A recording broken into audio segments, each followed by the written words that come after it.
Dictation start होगी 5 second के बाद। स्टार्ट। महोदय, पर्यावरण से तात्पर्य किसी एक व्यक्ति के परिवेश से नहीं वरन व्यक्ति के, समाज के, राष्ट्र के और इस सारी पृथ्वी के ही परिवेश से है, जिसका प्रभाव व्यक्ति, समाज, राष्ट्र और सारे विश्व पर पड़ता है। पर्यावरण से तात्पर्य पेड़ पौधों, नदी, पहाड़ या किसी तंत्र विशेष से नहीं वरन उस समग्र वास्तविकता से है जिस पर मानव मात्र का अस्तित्व और उसका संपूर्ण आध्यात्मिक एवं भौतिक विकास निर्भर है। अस्तित्व केवल शारीरिक स्वास्थ्य ही नहीं, मानसिक भी।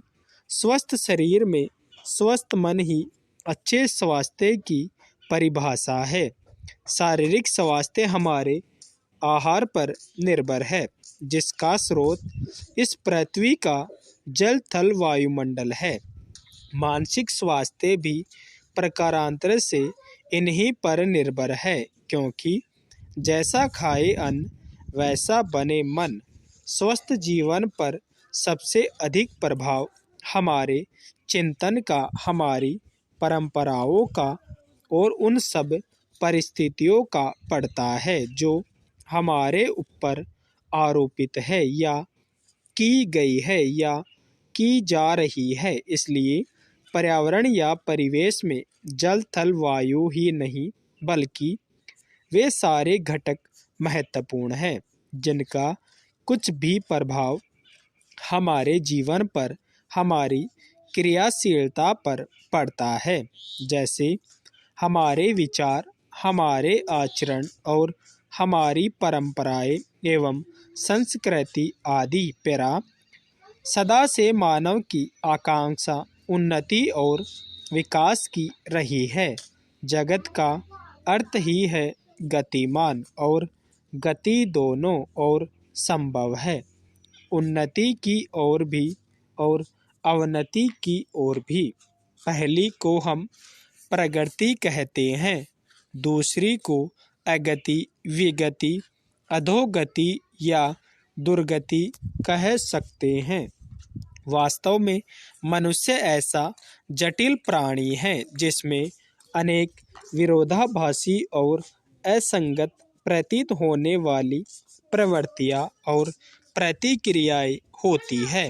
वह कानून और व्यवस्था की मांग करता है, किंतु चलचित्र, दूरदर्शन आदि में स्वतः भड़की हिंसा या खेलों में युक्तिपूर्वक की गई हिंसा अथवा अनीति से मंत्रमुग्ध भी हो जाता है। मनुष्य अपनी ही जाति या वर्ग के व्यक्तियों के प्रति प्राय बहुत अधिक प्रतिद्वंदी होता है, किंतु कोई बाहरी खतरा उपस्थित होने पर उनके प्रति हद से ज़्यादा सहयोगी बन जाता है। वह सड़कों पर या युद्धों में सामूहिक विनाश के प्रति उदासीन रहता है, किंतु किसी खान में फंसे हुए एक व्यक्ति या किसी कुएं में गिरे हुए एक बालक की रक्षा करने के लिए ढेरों साधन जुटा लेता है। कुछ विद्वान कहते हैं कि मनुष्य बंदर की संतान हो या न हो, किंतु उसमें खालिस बंदर की द्वैध प्रकृति प्राय ही होती है। उसमें शाकाहारी बंदरों की भांति वृक्षों में उछल कूद करने की प्रवृत्ति तो होती ही है, साथ ही ऐसे बंदरों की स्वाभाविक जिज्ञासा भी होती है जो अत्यंत असंगठित गिरोह में रहते हैं और भांति भांति का मांस खाने में मजा लेते हैं। मनुष्य की ऐसी परस्पर विरोधी इच्छा आकांक्षाओं से निपटना असंभव होता है, फिर भी किसी प्रकार का संतुलित मध्यम मार्ग अपनाना अनिवार्य होता है। यही बुद्धिमानी का रास्ता है। विद्वानों ने मानव की मूलभूत आवश्यकताओं को 5 स्तरों में रखा है। पैरा महोदय, जो एक के बाद एक आते हैं। शारीरिक आवश्यकताएं यथा भोजन, कपड़ा, मकान और आराम जीवन की मौलिक आवश्यकताएं हैं। दूसरे स्तर पर आती है सुरक्षा और भविष्य के प्रति निश्चितता। इनके लिए मनुष्य भांति भांति की वस्तुओं का संग्रह करता है। फिर है सामाजिक आवश्यकताएं, जैसे अपने परिवार के भीतर और फिर बाहर के दूसरे लोगों से अच्छे संबंध बनाए रखने के लिए सामाजिक, आर्थिक, राजनीतिक और मनोरंजनात्मक संगठन बनाना। चौथे स्तर पर है अहम संबंधी आवश्यकताएं, जैसे आत्मसम्मान, आत्मविश्वास और आत्मतुष्टि आदि। आत्म परितोष अर्थात उन्नति, विकास और ख्याति प्राप्ति की क्षमताओं को साकार करना व्यक्ति की अंतिम और उच्चतम अपेक्षाएं हैं। इन आवश्यकताओं की पूर्ति के लिए मनुष्य अपने आसपास उपलब्ध पर्यावरण का दोहन करता है और पर्यावरण में जल, थल, वायु ही नहीं, पेड़ पौधे, पशु पक्षी, जीव जंतु तक का उपयोग करता है।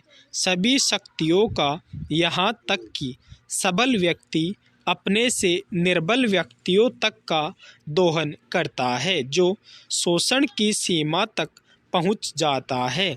इसके लिए भांति भांति की तकनीकें खोजी और अपनाई जाती है। पैरा प्रौद्योगिकी ने मनुष्य को भांति भांति की आवश्यकताओं की वस्तुएं अभूतपूर्व प्रचुरता से देकर संतुष्ट किया है और आवश्यकता की सीमा रेखा भी खिसकाई है। विलासिता और सजावट की ऐसी सामग्री भी दी है जो अब बहुत कुछ आवश्यकताओं में गिनी जाने लगी है। शौचल वाहन, दूरदर्शन, धुलाई मशीन, सफाई मशीन, सिलाई मशीन, स्टोव, चूल्हे, मिक्सी, फ्रिज आदि आदि अब बहुत से लोगों के लिए अनिवार्य आवश्यकता की कोटि में आ गई है। तकनीकी और औद्योगिकी से यह सब संभव हुआ है, किंतु एक ऐसा अल्प वर्ग भी है जिसके लिए विलासिता आवश्यकता की कोटि में आ चुकी है। विज्ञान की जन समुदाय के लिए तो मौलिक न्यूनतम आवश्यकताएं भी विलासिता की ही बनी हुई है। औद्योगिकरण के सहारे मनुष्य ने जितना भी विकास किया है उसे वह उन्नति कहकर संतोष करने लगता है और अपनी द्वैध प्रकृति के कारण यह ध्यान नहीं होता कि इस विकास से वर्ग भेद पनपा है। अमीरी गरीबी के बीच की खाई चौड़ी हुई है। जो व्यक्ति मानव मानव की समानता, समाजवाद या साम्यवाद की गीत गाता है, वही अपनी द्वैध प्रकृति के कारण अपने पर्यावरण, यहाँ तक कि मानव के भी शोषण के नए नए तरीके खोजता है। यह शोषण बलात्कार की सीमा तक पहुँच गया है। मनुष्य ने अपनी बुद्धि का प्रयोग किया, फलस्वरूप भांति भांति का औद्योगिकरण हुआ और जल, थल, वायु सब प्रदूषण के शिकार हो गए। जितना ही अधिक विकास हुआ उतना ही अधिक विनाश हुआ। प्राकृतिक संपदा का भीषण ह्रास हुआ। व्यापक वन विनाश से भूमि बंजर और मरुस्थल में बन गई। एक बड़ा हवाई जहाज एक दिन में जितनी ऑक्सीजन खर्च करता है उतनी ऑक्सीजन 17,000 हेक्टेयर वन में तैयार होती है, और वन बचे ही कितने हैं। इस उद्योग प्रधान सभ्यता का पूंजी केंद्र पूंजी है और धर्म स्वार्थ है। मनुष्य का शोषण कर रहा है देश देश का। स्टॉप। आपकी डिक्टेशन स्टार्ट होगी 5 सेकंड बाद। स्टार्ट। सामाजिक विभाजन अधिकांशतः जन्म पर आधारित होता है। सामान्य तौर पर अपना समुदाय चुनना हमारे वश में नहीं होता। हम सिर्फ इस आधार पर किसी खास समुदाय के सदस्य हो जाते हैं कि हमारा जन्म उस समुदाय के एक परिवार में हुआ होता है। जन्म पर आधारित सामाजिक विभाजन का अनुभव हम अपने दैनिक जीवन में लगभग रोज करते हैं। हम अपने आसपास देखते हैं कि चाहे कोई स्त्री हो या पुरुष, लंबा हो या छोटा, सबकी चमड़ी का रंग अलग अलग है। उनकी शारीरिक क्षमताएं या असमताएं अलग अलग है। बहरहाल सभी किस्म के सामाजिक विभाजन सिर्फ जन्म पर आधारित नहीं होते। कुछ चीज़ें हमारी पसंद या चुनाव के आधार पर भी तय होती है। कई लोग अपने माँ बाप और परिवार से अलग अपने पसंद का भी धर्म चुन लेते हैं। हम सभी लोग पढ़ाई के विषय, पैसे, खेल या सांस्कृतिक गतिविधियों का चुनाव अपनी पसंद से करते हैं। इन सबके आधार पर भी सामाजिक समूह बनते हैं और ये जन्म पर आधारित नहीं होते। पैरा। हर सामाजिक विभिन्नता सामाजिक विभाजन का रूप नहीं लेती। सामाजिक विभिन्नताएं लोगों के बीच बंटवारे का एक बड़ा कारण होती जरूर है, लेकिन यही विभिन्नताएं कई बार अलग अलग तरह के लोगों के बीच पुल का काम भी करती है। विभिन्न सामाजिक समूहों के लोग अपने समूहों की सीमाओं से परे भी समानताओं और असमानताओं का अनुभव करते हैं। जो उदाहरण पहले दिया गया है उसमें कार्लेस और स्मिथ तो एक हिसाब से समान थे, जबकि नॉर्मन श्वेत थे, पर इन तीनों में एक समानता थी कि वे सभी नस्ल आधारित भेदभाव के खिलाफ थे। पैरा। अक्सर यह देखा जाता है कि एक धर्म को मानने वाले लोग खुद को एक ही समुदाय का सदस्य नहीं मानते, क्योंकि उनकी जाति या उनका पंथ अलग होता है। यह भी संभव है कि अलग अलग धर्म के अनुयायी होकर भी एक जाति वाले लोग खुद को एक दूसरे के ज़्यादा करीब महसूस करें। एक ही परिवार के अमीर और गरीब ज़्यादा घनिष्ठ संबंध नहीं रख पाते, क्योंकि सभी अलग अलग तरीके से सोचने लगते हैं। इस प्रकार हम सभी की एक से ज़्यादा पहचान होती है। इसी तरह लोग एक से ज़्यादा सामाजिक समूहों का हिस्सा हो सकते हैं। दरअसल हर संदर्भ में हमारी पहचान एक अलग रूप धारण करती है। पैरा। आमतौर पर गरीब और भूमिहीन हैं, उन्हें भी अक्सर भेदभाव और अन्याय का शिकार होना पड़ता है। जब एक तरह का सामाजिक अंतर अन्य अंतरों से ज़्यादा महत्वपूर्ण बन जाता है और लोगों को यह महसूस होने लगता है कि वे दूसरे समुदाय के हैं, तो इससे एक सामाजिक विभाजन की स्थिति पैदा होती है। पैरा। अगर एक सी सामाजिक असमानताएं कई समूहों में मौजूद हो तो फिर एक समूह के लोगों के लिए दूसरे समूहों से अलग पहचान बनाना मुश्किल हो जाता है। इसका मतलब यह है कि किसी एक मुद्दे पर कई समूहों के हित एक जैसे हो जाते हैं, जबकि किसी दूसरे मुद्दे पर उनके नज़रिए में अंतर हो सकता है। उत्तरी आयरलैंड और नीदरलैंड का उदाहरण ले दोनों ही ईसाई बहुल देश हैं, लेकिन यहाँ के लोग प्रोटेस्ट और कैथोलिक खेमे में बटे हैं। उत्तरी आयरलैंड में वर्ग और धर्म के बीच गहरी समानता है। वहाँ का कैथोलिक समुदाय गरीब है। लंबे समय से उसके साथ भेदभाव होता आया है। नीदरलैंड में वर्ग और धर्म के बीच ऐसा मेल दिखाई नहीं देता। वहाँ कैथोलिक और प्रोटेस्ट दोनों में अमीर और गरीब है।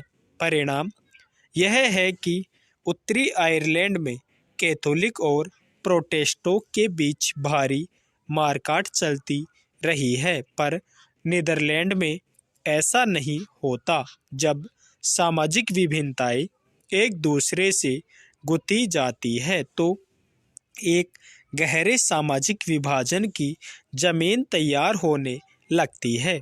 जहां ये सामाजिक विभिन्नताएं एक साथ कई समूहों में विद्यमान होती है, वहां उन्हें संभालना अपेक्षाकृत आसान होता है।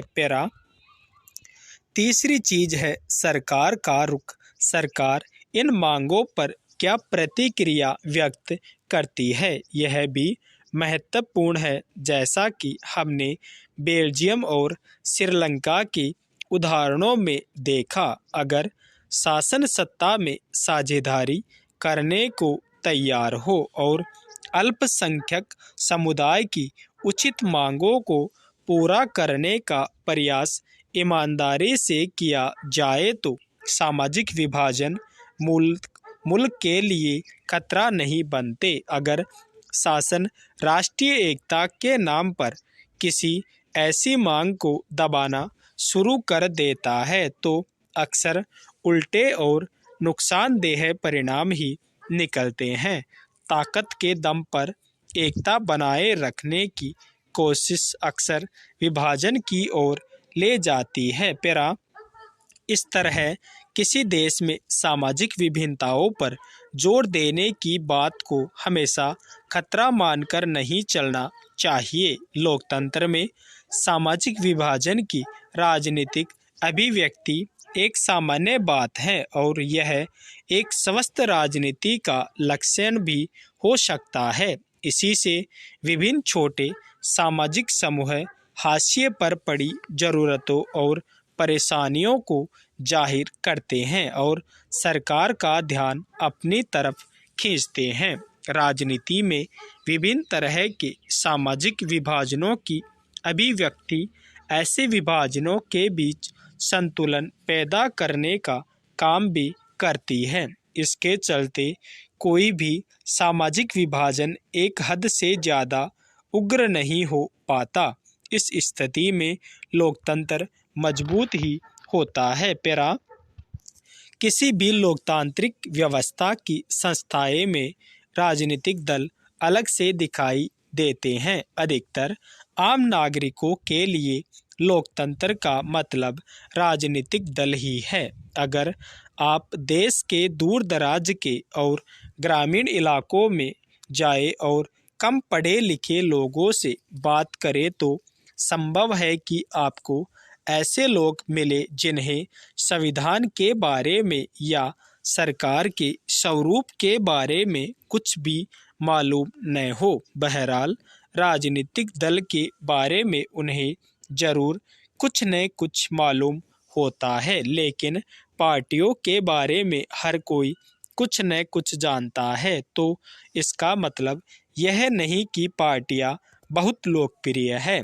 अधिकतर लोग आमतौर पर दलों के बारे में खराब राय रखते हैं। अपनी लोकतांत्रिक व्यवस्था और राजनीतिक जीवन की हर बुराई के लिए वे दलों को ही जिम्मेवार मानते हैं। सामाजिक और राजनीतिक विभाजनों के लिए भी दलों को ही दोषी माना जाता है।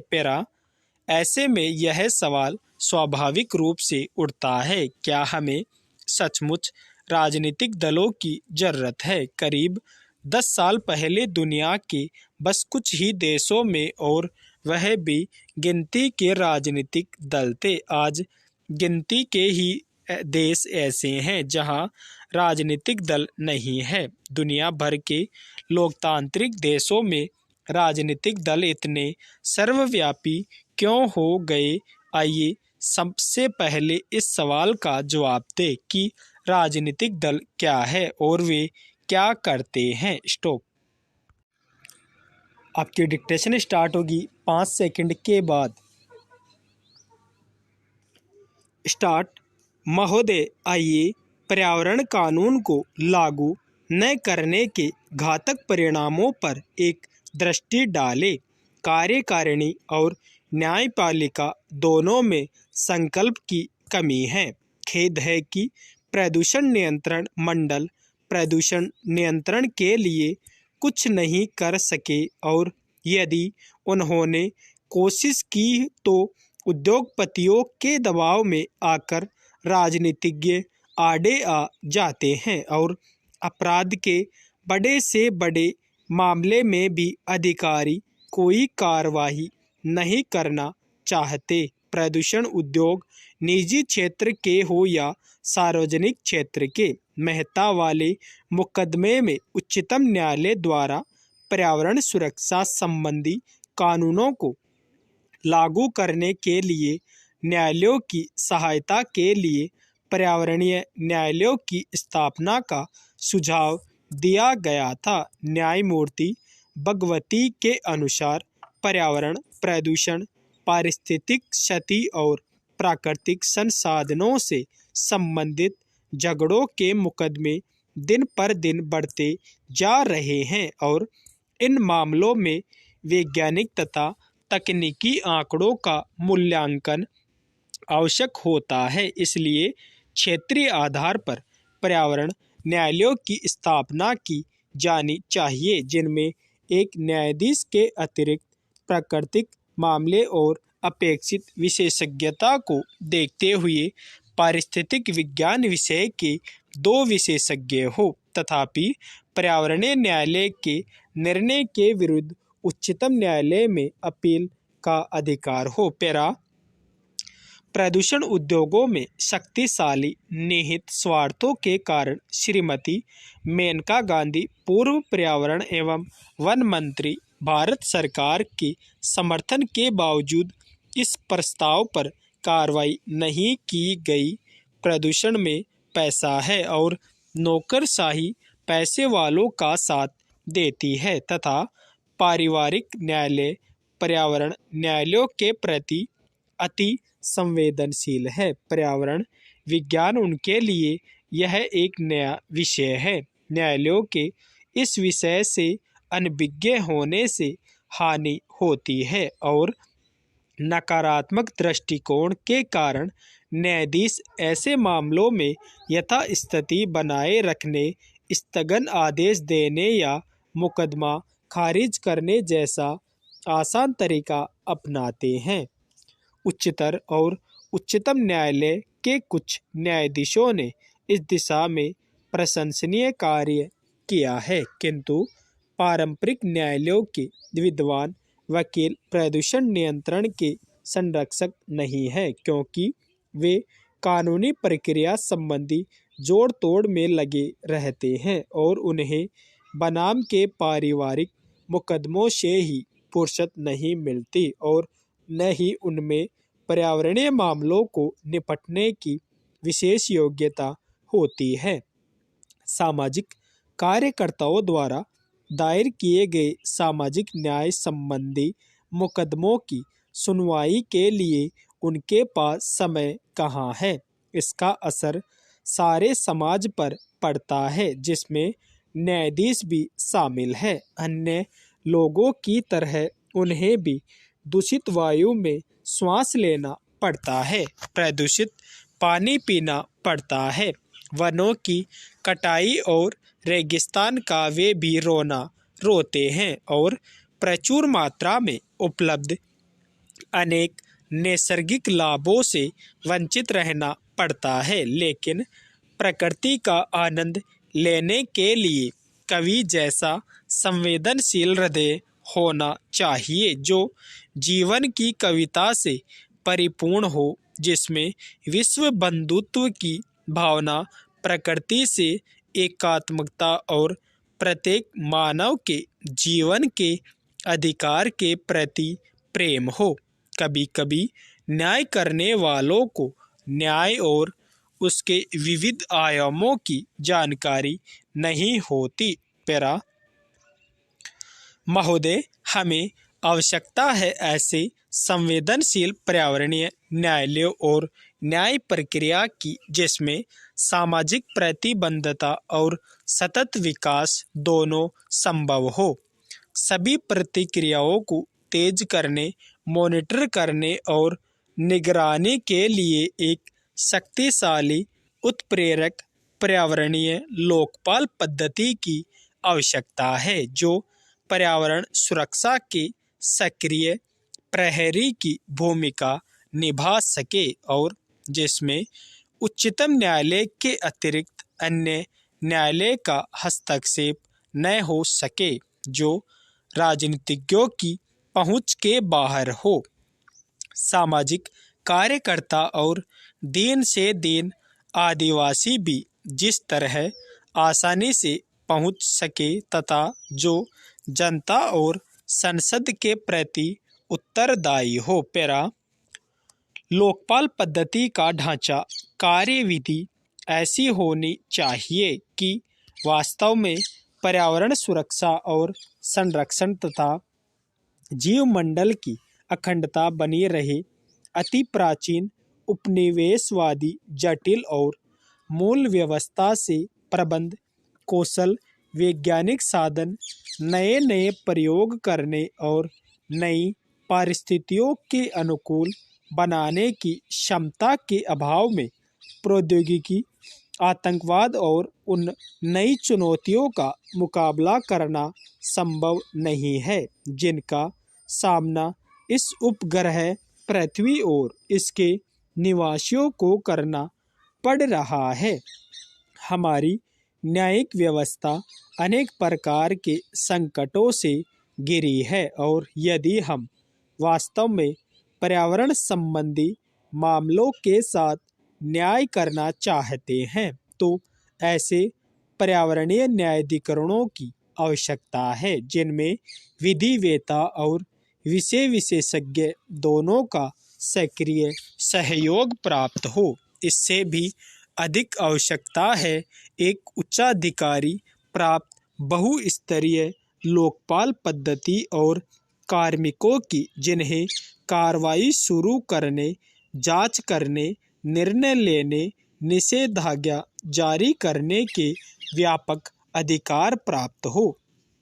यह स्वायत्त संस्था होनी चाहिए जिसमें राजनीतिज्ञों और कार्यणी का हस्तक्षेप, पेचीदा नकारात्मक कानूनी अड़चनें न हो तथा कर्मचारियों को सरकारी भय और लालच प्रभावित न कर सके।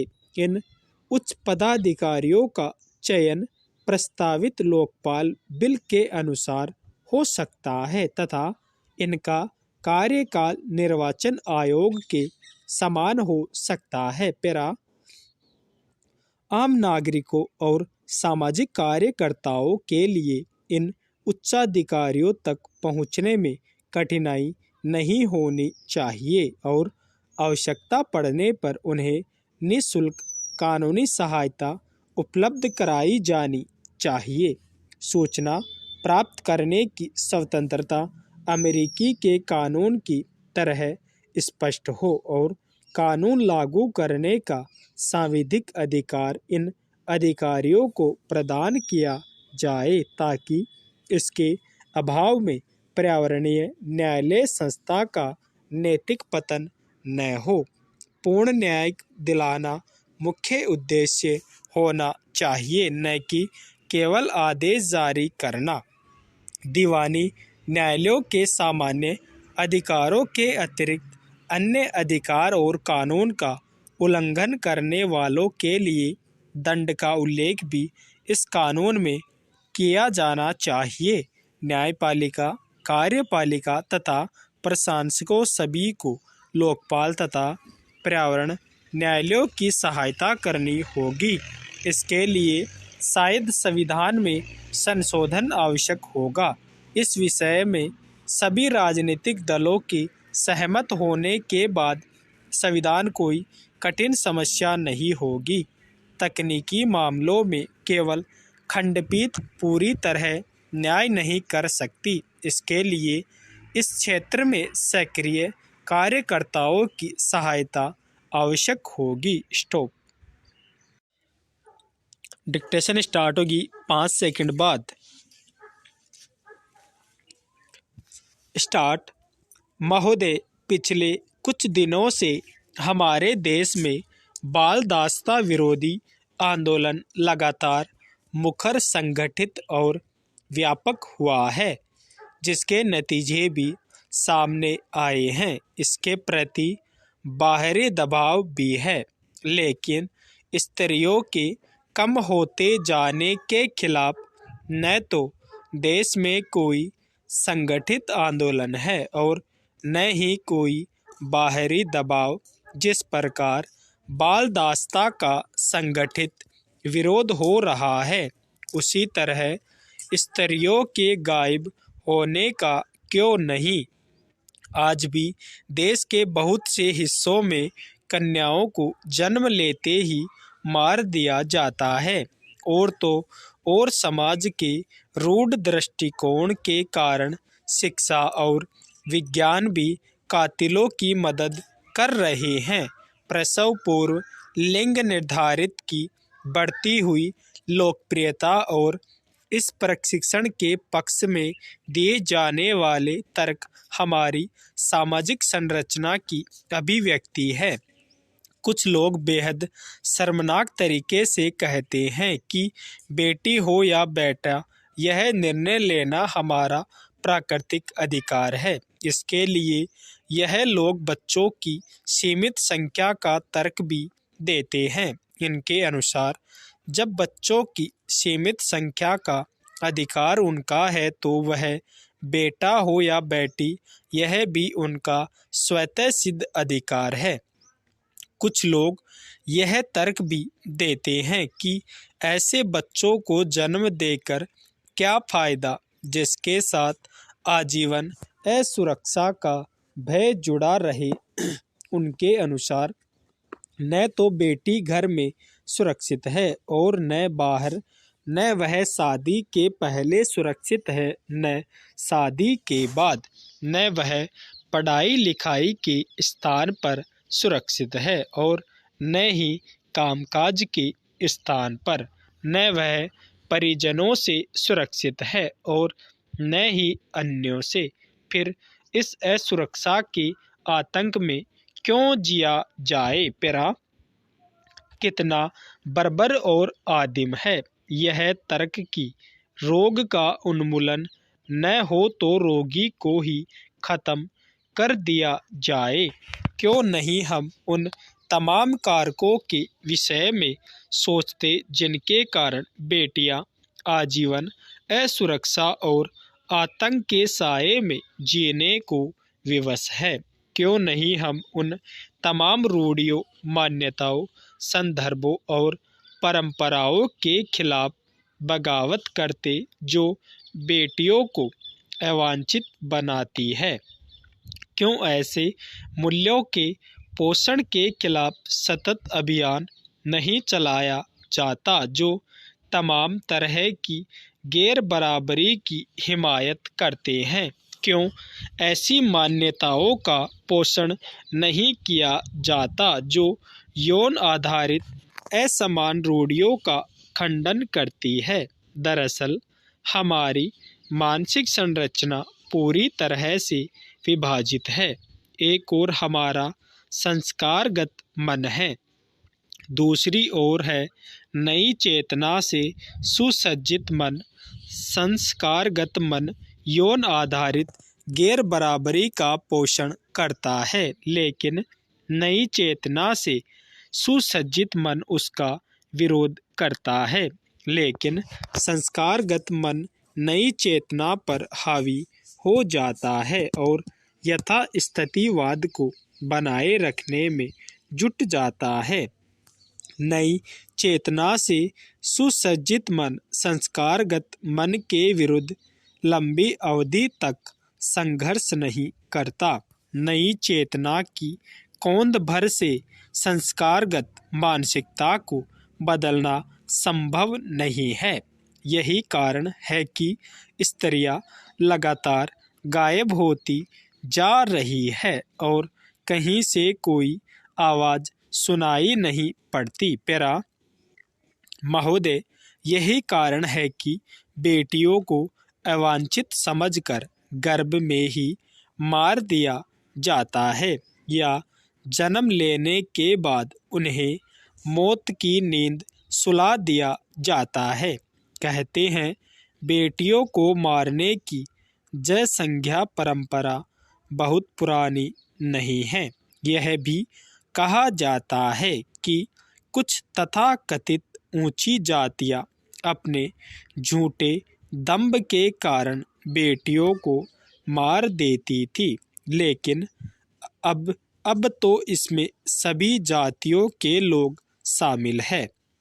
देश के दूर दराज के अंचलों में प्रसव पूर्व लिंग निर्धारण के लिए सुसज्जित उपकरणों से दौड़ती गाड़ियां सबूत है इस बात की कि कानूनी प्रावधानों के बावजूद विज्ञान का यह प्रयोग लगातार मानव विरोधी होता जा रहा है। दरअसल कन्याओं के प्रति हमारे आचरण से साफ साफ झलकता है कि हम उन्हें उनका प्राय नहीं देते। भारतीय समाज उनकी परवरिश और पढ़ाई लिखाई के प्रति बड़े पैमाने पर उपेक्षा बरतता है।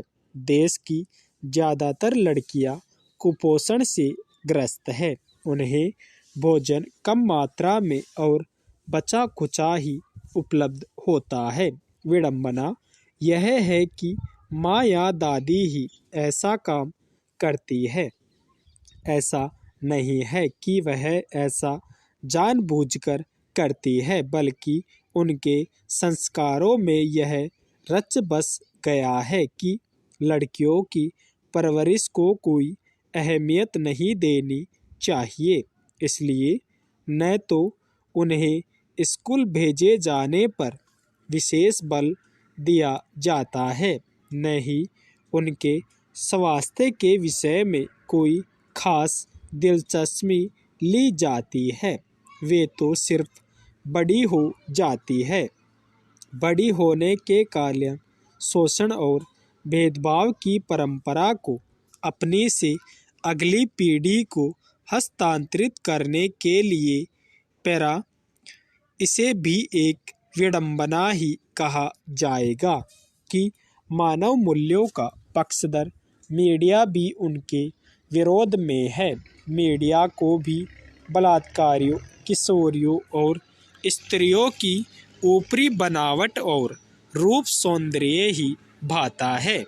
उसके पास भी उनमें अंतर्निहित विशेषताओं को परखने या पहचानने की फुर्सत नहीं है। मीडिया को इस सिलसिले में सौंदर्य प्रतियोगिताओं की सूचनाओं को बड़े पैमाने पर प्रकाशित करने को देखा जा सकता है, जबकि किसी अखबार ने विस्तार के साथ यह नहीं लिखा कि मानसिक रूप से विकलांग विदिशा की उर्मिला ठाकुर ने किस ढंग से सड़क पर खेलते हुए बच्चे को ट्रक की चपेट में आने से बचाया। यदि कहीं यह खबर छपी भी होगी तो बहुत छोटी। जिस ढंग से सौंदर्य प्रतियोगिताएं राष्ट्रीय खबर बन जाती है, उसी तरह से ऐसी खबरें राष्ट्रीय समाचार क्यों नहीं बनती। यौन हिंसा और बलात्कार की खबरें जिस ढंग से छपती है, उनमें कहीं न कहीं यह सवाल अवश्य रहता है कि स्त्री उपभोग की एक वस्तु है।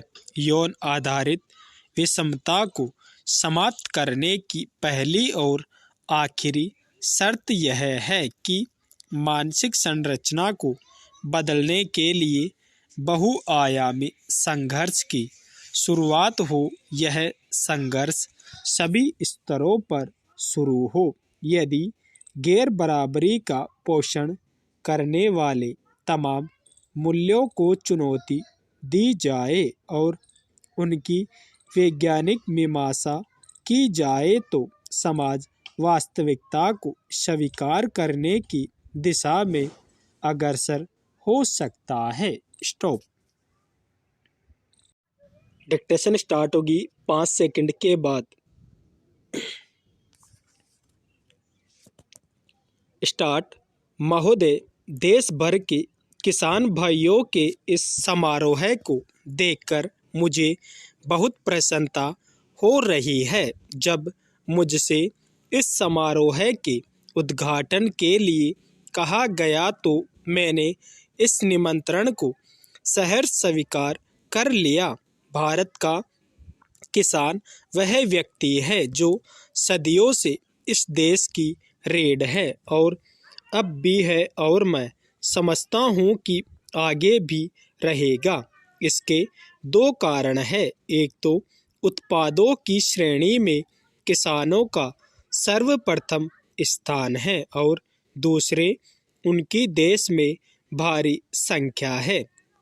किसान का काम इतने महत्व का है कि सारे राष्ट्र को उस पर निर्भर करना पड़ता है। मानव की सबसे पहली आवश्यकता उदर पूर्ति के लिए अनाज की उपलब्धि है और यह कार्य किसान के ही बलबूते का है। इसके बाद कपड़े की आवश्यकता होती है। इसके लिए भी रुई किसान ही पैदा करता है और यदि वह चाहे तो चरखा चलाकर समय का उपयोग कर सकता है, जो यूं ही नष्ट हो जाता है, और इस प्रकार कपड़े के लिए सूत भी तैयार कर सकता है। किसानों के कल्याण का अर्थ देश की जनता के एक बहुत बड़े भाग का कल्याण समझना चाहिए।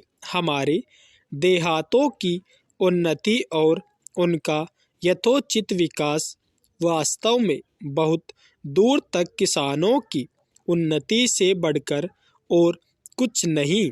यही कारण है कि देहात सुधार के सभी कामों की सफलता का मापदंड किसान की स्थिति को ही समझा जाता है।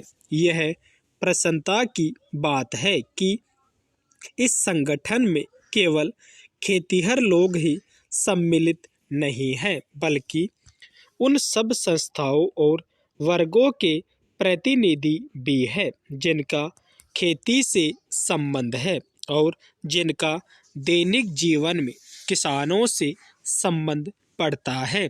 हमारे किसान भाइयों का काम कुछ इस प्रकार का है कि अधिकतर उन्हें खेती या उसकी देखभाल के संबंध में गांवों में ही रहना पड़ता है। इसलिए ऐसे अवसर जब उनका संपर्क दूसरे क्षेत्रों में काम करने वाले लोगों से हो सके, उन्हीं के लिए नहीं बल्कि दूसरे लोगों के लिए भी मूल्यवान है। एक दूसरे से मिलना और विचार विमर्श करना दृष्टिकोण को अधिक विस्तृत बनाने का सर्वोत्तम साधन है। इन दिनों जबकि राष्ट्र निर्माण और विकास के कार्य के संबंध में महत्वपूर्ण योजनाएं बनाई और चालू की जा रही है, इस प्रकार के संपर्क और एक दूसरे के विचार जानने का विशेष महत्व है। इसलिए मैं इस आयोजन का हृदय से स्वागत करता हूं और इसके संयोजकों को बधाई देता हूं। पैरा, मैं समझता हूं कि दूसरी बातों के जानने के साथ साथ एक बात ऐसी है जिसका ज्ञान सहज और सुग्राह्य रूप से किसानों तक पहुंचना अत्यंत आवश्यक है। क्षितिज समाज की धारणा यह है कि हमारे देश के किसान रूढ़िवादी है और वे अपनी पुरानी रीति नीति को जल्दी नहीं बदलते, इसलिए उनमें नए विचार अथवा नई प्रक्रियाओं का प्रचार बहुत कठिन होता है। मैं समझता हूँ कि यह एक अत्यंत भ्रामक विचार है। यह सच है प्यारा महोदय, आवश्यकता इस बात की है कि खेती के साथ साथ गोवंश की भी उन्नति होनी चाहिए, क्योंकि हमारी खेती उसी पर निर्भर है। गाय हमें दूध, दही, घी, मक्खन इत्यादि के रूप में पुष्टिकर भोजन देती है। इसके अतिरिक्त खेतों के लिए अच्छी से अच्छी खाद देती है, जिसको हम अपने अज्ञान से या तो बिल्कुल नष्ट कर देते हैं या उससे जितना लाभ उठा सकते हैं नहीं उठाते। वह बछड़े देती है जो हल जोतते हैं और गाड़ियों को खींचते हैं, यहाँ तक कि मरने पर वह बहुमूल्य चमड़ा भी दे जाती है। और यदि अन्य वस्तुओं का भी ठीक उपयोग करे तो अन्य आवश्यक चीजें भी उसके मृत शरीर से हम पा सकते हैं। मेरा विश्वास है कि यदि हम गोपालक ठीक से करें तो एक बार फिर इस देश में दूध की नदियाँ बहने लग सकती है। इसके लिए कुछ रूढ़ियों को छोड़ना होगा और गाय के लिए समग्र सेवा भाव को ग्रहण करना होगा, अर्थात उसको अच्छा पुष्टिकर भोजन देने से लेकर नस्ल सुधार और मरने पर उसके शरीर से या जो कुछ भी लाभ उठाया जा सकता है उसको प्राप्त करने का पूरा प्रयत्न करना चाहिए। जब तक कृषि सुधार और गौ संवर्धन के कार्य साथ साथ नहीं किए जाएंगे, तब तक खाद्य समस्या पूरी तरह हल नहीं हो सकेगी। खाद्य पदार्थों में अन्न आवश्यक है, पर दूध, दही, घी, मक्खन इत्यादि अर्थात गोरस भी किसी रूप में कम आवश्यक नहीं है। प्यारा देश की कृषि अनुसंधान शालाओं को जो खेती और फसलों की नस्ल सुधार आदि का काम बराबर कर रही है, उस काम के परिणामों का किसानों में पूरी तरह प्रचार करना चाहिए। तभी देश को इन वैज्ञानिक खोजों का पूरा लाभ मिल सकता है। पश्चिमी देशों के प्रशिक्षणों से खेती के क्षेत्र में इन अनुसंधानों और वैज्ञानिक खोजों का महत्व और उत्पादन पर प्रभाव भली प्रकार प्रमाणित हो चुका है। पूर्व में जापान ने वैज्ञानिक प्रणाली के अनुसार खेती करनी आरंभ की और इसके फलस्वरूप वहाँ के उत्पादन में कई गुना वृद्धि हो गई। इस प्रकार अपने निर्वाह के लिए काफ़ी खाद्य पदार्थ पैदा करने के लिए, जिसमें अनाज और गोरस दोनों हैं, किसानों को नई खोजों से लाभ उठाकर नई पद्धतियाँ अपनानी चाहिए। इस संबंध में आपके समाज का यह सुझाव कि किसानों को पूसा कृषि अनुसंधान शाला और राज्यों में स्थित अनुसंधान शालाओं में कुछ दिन रहने का अवसर दिया जाए, अत्यंत प्रशंसनीय है। मेरा विश्वास है कि किसानों और हमारे अनुसंधानकर्ताओं के बीच इस प्रकार के मेलजोल का फल बहुत ही लाभदायक होगा और इस प्रकार किसान लोग सभी वैज्ञानिक खोजों को समझ और देखभाल कर काम में ला सकते हैं। भारत कृषक समाज इन सभी खेती और किसान संबंधी कार्यों में बहुत कुछ कर सकता है। यह किसानों का अपना संगठन है और व्यवहारिक सहायता की आशा कर सकते हैं। स्टॉप।